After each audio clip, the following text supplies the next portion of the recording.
She said, "My brother is moving in that day, permanently, and that I'd be paying for everything. If I didn't like it, I should move out."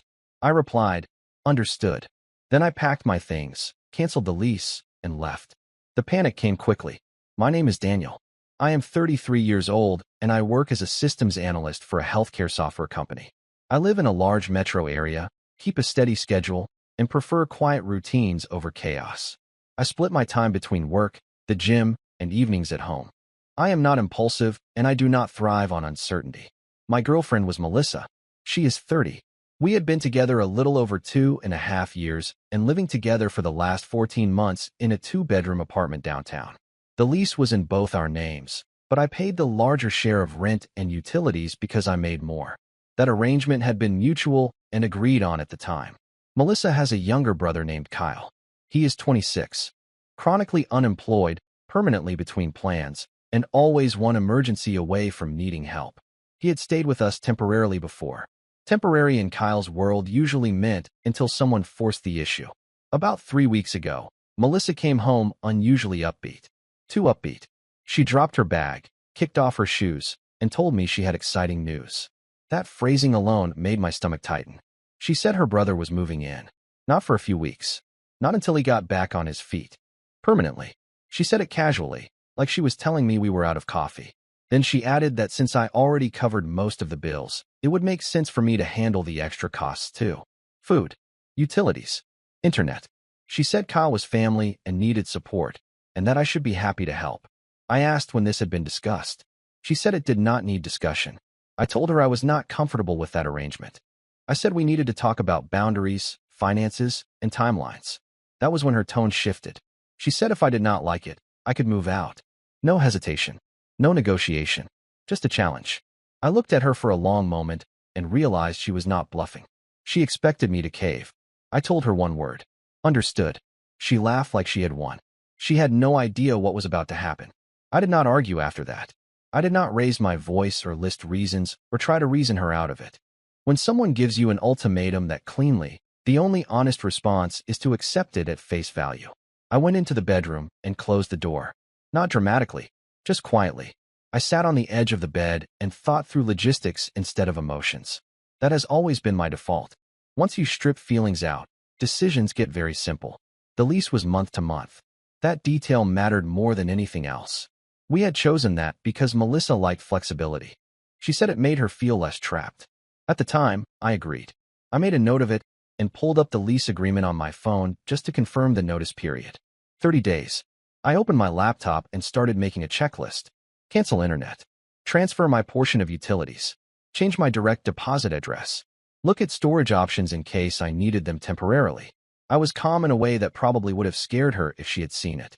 An hour later, she knocked and came in without waiting for an answer. She asked if I was done sulking. She said Kyle would be here in 2 weeks and that I needed to adjust my attitude. She added that once he moved in, the second bedroom would be his, so I should clear my office stuff out anyway. I looked at her and said I had already given notice. She blinked. Asked notice for what? I told her the apartment.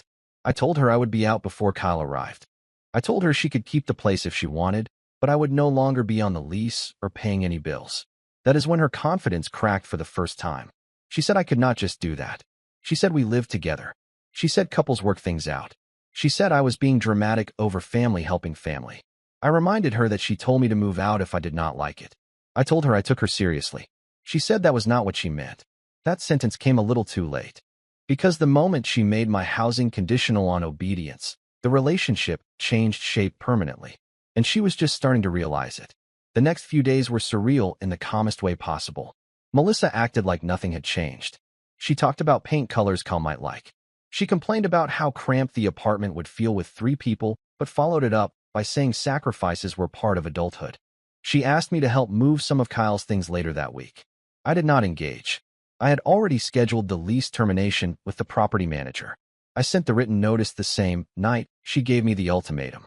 I confirmed in writing that I would be vacating at the end of the notice period and removing my name entirely. No drama. No warnings to her. Just procedure. When the confirmation email came back, I forwarded it to my personal account and archived it. Melissa noticed the boxes first. I started packing methodically. Clothes first. Then my desk setup. then the kitchen items I had paid for. I did not take shared things unless I could prove they were mine. I labeled everything and stacked it neatly in the corner of the bedroom. She asked what I was doing like she genuinely did not know. I told her I was preparing to move out. She laughed and said I was being petty and trying to scare her. She said I always needed time to cool off and that I would change my mind. She reminded me that Kyle had nowhere else to go and said it would be heartless to abandon them over money. That framing was intentional. I told her this was not about money. It was about being told how my home would function and how my income would be spent without my consent. I told her I did not live in situations where my presence was conditional. She rolled her eyes and said I was overthinking it. She said I should just accept it like a supportive partner would. That night, she sent Kyle our address and told him to start moving his things in early if he wanted. That was the moment I realized she genuinely believed I was bluffing. So I booked the movers, paid the deposit, scheduled the date, and stopped discussing it entirely. The day the first utility transfer email hit her inbox was the day the panic finally started to surface. The panic did not arrive all at once. It leaked in through small cracks. First, Melissa asked if I was really serious about removing my name from the lease. I said yes. Then she asked if I had talked to the landlord yet. I said it was already handled. Then she asked when exactly I planned to leave, like she expected a window where she could still reverse things. I gave her the date. Her tone changed after that. Sharper, less playful. She accused me of blindsiding her. She said she thought I was just blowing off steam and that couples do not make major decisions without talking them through properly. I reminded her that I tried to talk, and she told me to move out if I did not like it. She said that was not meant literally. She said everyone says things in the heat of the moment. What struck me was that she did not apologize for saying it. She only objected to me believing it. Kyle started moving his stuff in early, just like she told him to. Boxes appeared in the living room. A mattress leaned against the wall. He did not say much to me, just nodded and acted like he already lived there. I stopped using the common areas. Melissa noticed. She asked why I was being so cold. She said I was making things awkward on purpose. She said I was punishing her. I told her I was disengaging, not punishing. The night Kyle officially stayed over for the first time, Melissa tried a new approach. She brought up finances. She said rent would be tight without my contribution. She said Kyle was looking for work, but that it might take time. She said maybe we could revisit how things were split. That was the first time she asked instead of told. I told her my finances were no longer part of the equation. She stared at me like I had spoken another language. She asked if I really planned to leave her to deal with this alone.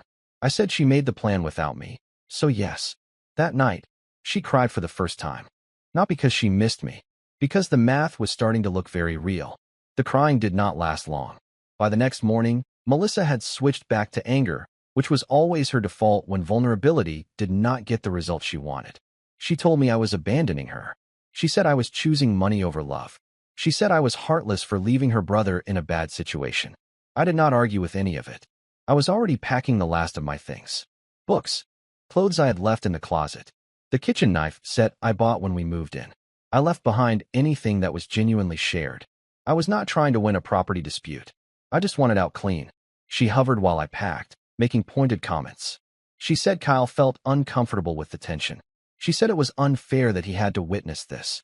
She said I was creating instability in the household. That word again. Household.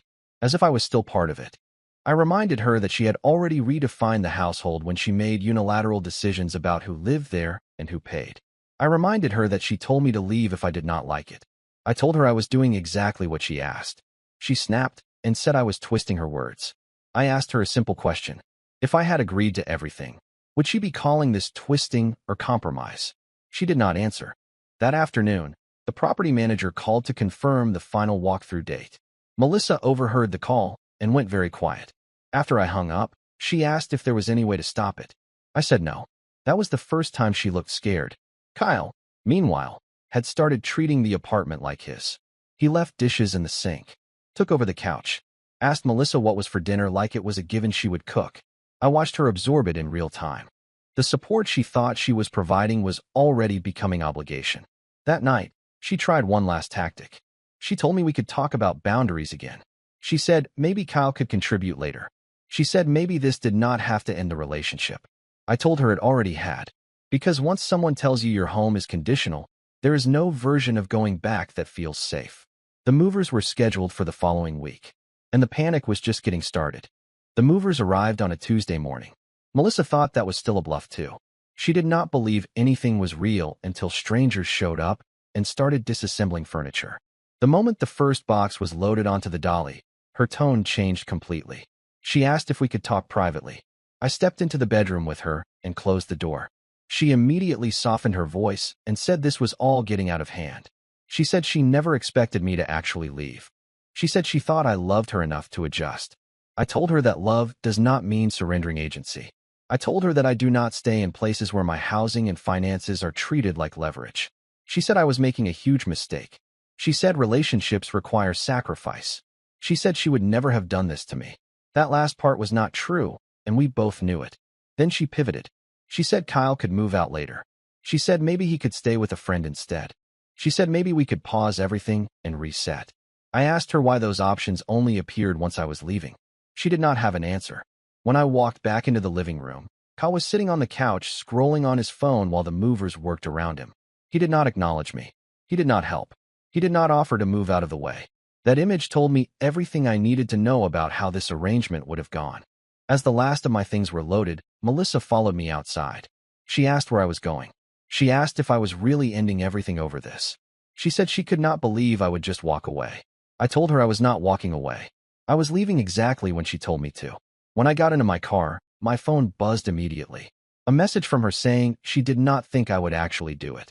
That sentence stayed with me, because it explained the entire situation. She did not think my boundaries were real. She thought they were decorative. By the time I drove away, the panic had fully set in. The first night after I left, my phone did not stop buzzing. At first it was anger again. Long texts about betrayal. About how I embarrassed her in front of Kyle.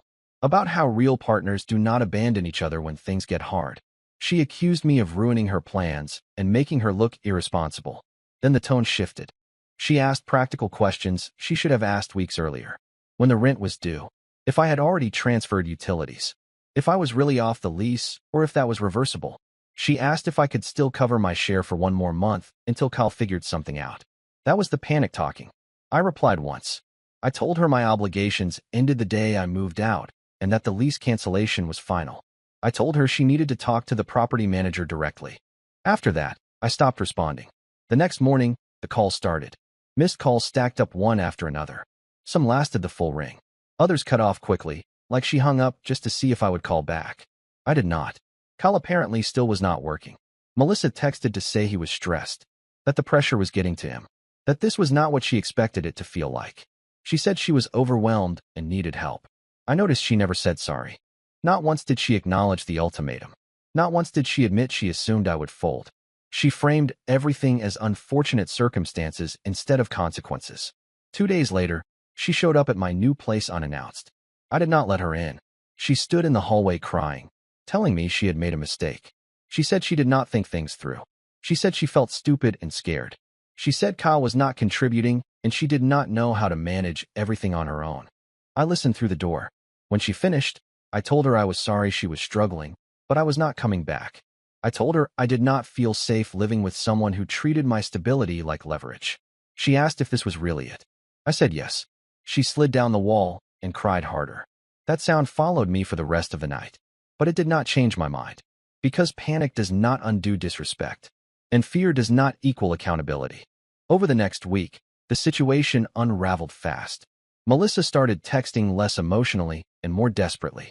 She sent screenshots of bills, rent reminders, utility balances.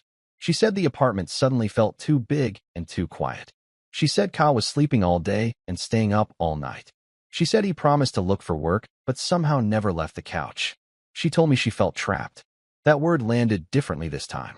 This was the same apartment she said I could leave if I did not like her rules. The same flexibility she loved when she thought I would absorb the consequences. Now it was closing in on her.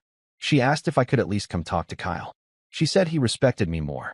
She said maybe I could motivate him. That request stunned me. I reminded her that I was never his parent, his provider, or his buffer. I told her she chose this arrangement, and I respected her choice by removing myself from it. She said she felt abandoned. I said she felt consequences. Around that time, I found out through a mutual friend that Kyle had already told people the apartment was basically his now, that he planned to stay long-term. that Melissa had agreed to support him until he figured things out. I thought back to the night she laughed when I said understood. She had mistaken compliance for weakness. The property manager called me to confirm the final paperwork was complete. My name was officially off everything. I forwarded the confirmation to my email and archived it without a second thought. That night, Melissa called again. Her voice was different. Flat. Tired. She said she did not recognize her life anymore. She said everything felt out of control. I told her that control was never something you get by issuing ultimatums. It is something you maintain by respecting the people who help hold things together. She asked if I still loved her. I said love does not survive where respect is absent.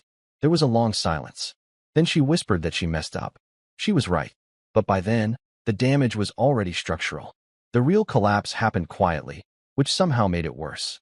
A few days after she admitted she messed up, Melissa stopped messaging for almost 48 hours. No accusations. No panic texts. No missed calls. Just silence.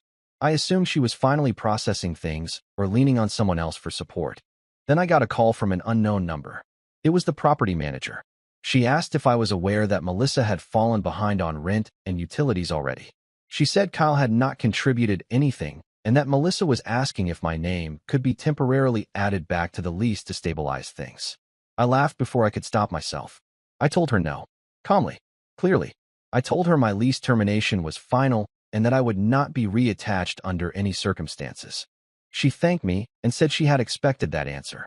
Not even 10 minutes later, Melissa called. This time she did not start with anger or sadness. She went straight to bargaining. She said she was overwhelmed. She said she made a mistake pushing me. She said she did not think everything would fall on her so fast. She asked if I could help just until Kyle got a job.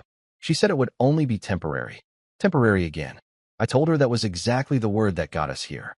I told her Kyle had already been temporary before. I told her I was not stepping back into a situation I had already escaped from. Her voice cracked. She asked what she was supposed to do now.